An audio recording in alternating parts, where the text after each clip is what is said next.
It has been too long since I have made a scoring video, but I thought we'd start out with shaping because I've learned a few things over the months since I've recorded last. So first of all, this has been proofing all day. I've done my stretch and folds, all that good stuff.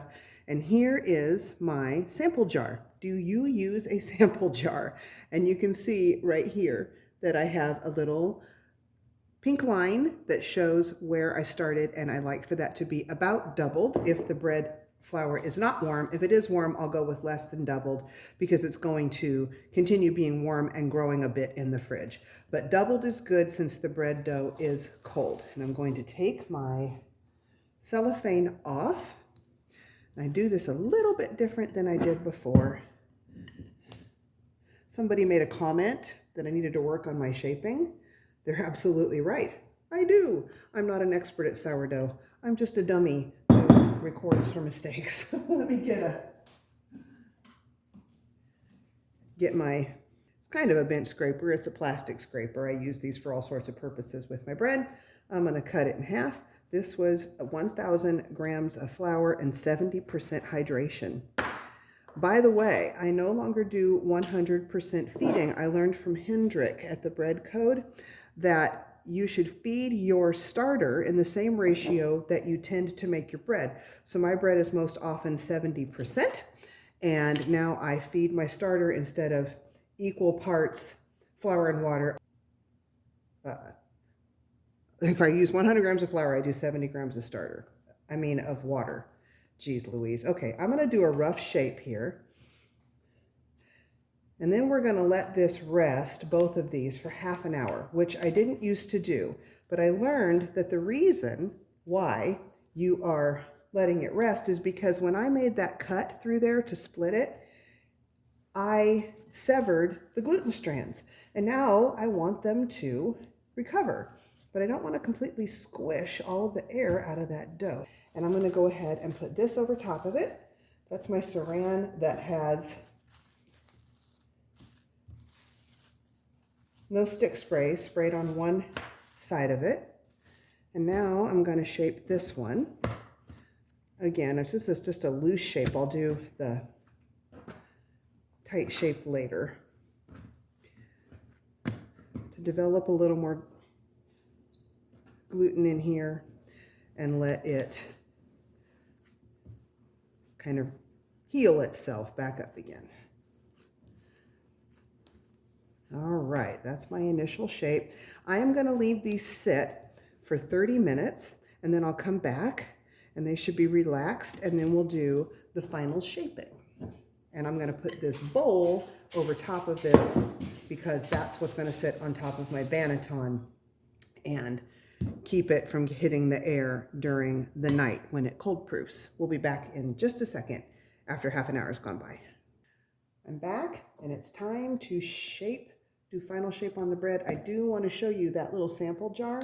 I'm going to take the dough out of that and I'm going to put it in here with my starter. And this will get mixed in the next time I feed it, and that way there's a little bit of salt in there, and that helps the dough to just do better when I bake with it. And now we're going to do a little shaping. So let's go with this one first. Working on a little bit of limited counter space, but we'll make it work. So I'm going to stretch it out.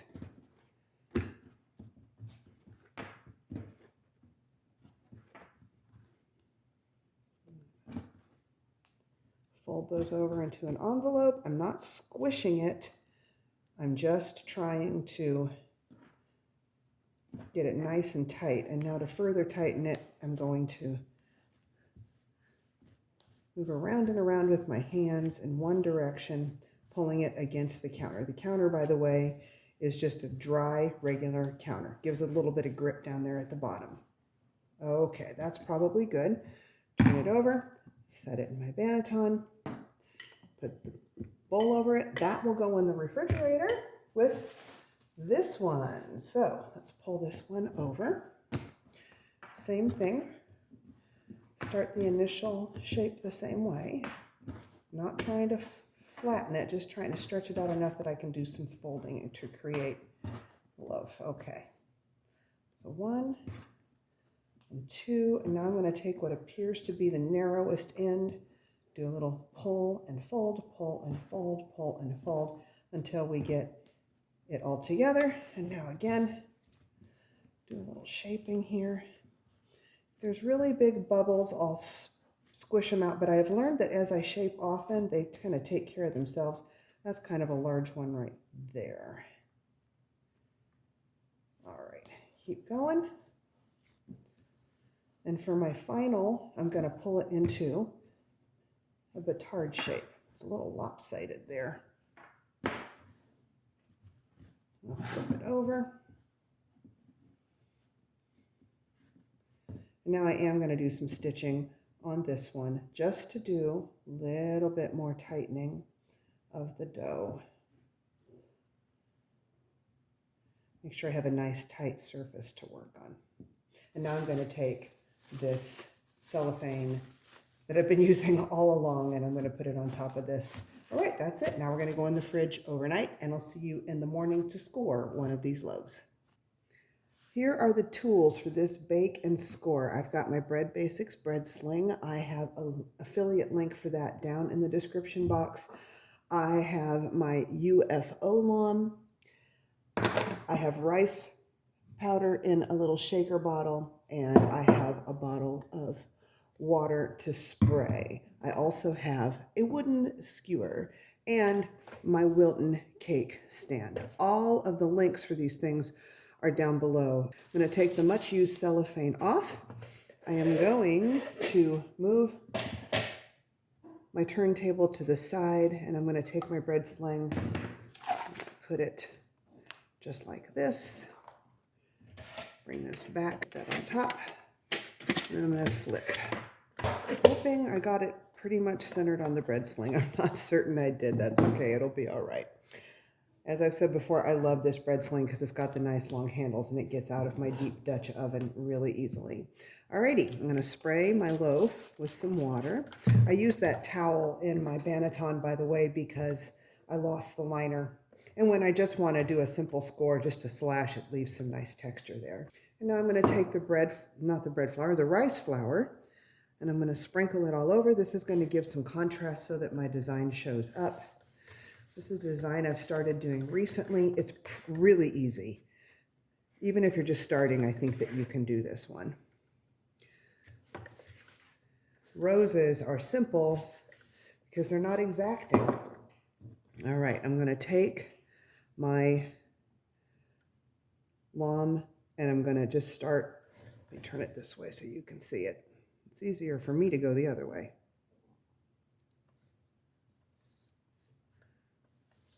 And I'm going to just go around in a swirly pattern.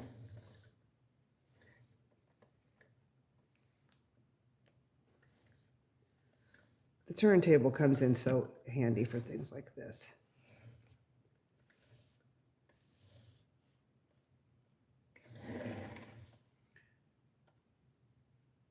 I think that's good. I don't think I got it deep enough here in the middle, so I'm going to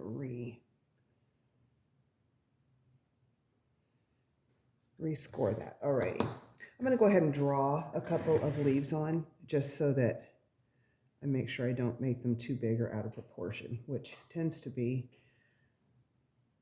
my tendency. So I think I'll just do those right there. So I'll go ahead and score those now.